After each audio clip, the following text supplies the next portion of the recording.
La conclusion, c'est que aujourd'hui, nous n'avons pas la preuve scientifique que l'univers a une origine, et nous n'avons pas non plus la preuve scientifique qu'il n'en a pas eu. Autrement dit, la question « l'univers a-t-il eu ou non une origine ?» est une question ouverte. Et donc, ce n'est pas la peine de s'étriper autour de l'origine.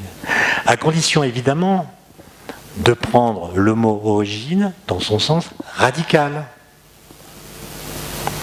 Ce que j'appelle le sens radical, c'est l'origine, c'est le passage de l'absence de toute chose à l'apparition d'une première chose.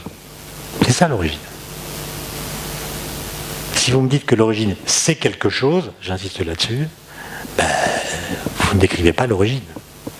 Puisque soit je vous demande d'où vient cette chose qui était à l'origine, soit vous me dites d'où elle vient, et à ce moment-là, elle n'est pas l'origine. C'est une cuisse de Jupiter qui sort elle-même d'une autre cuisse, qui sort elle-même d'une autre cuisse.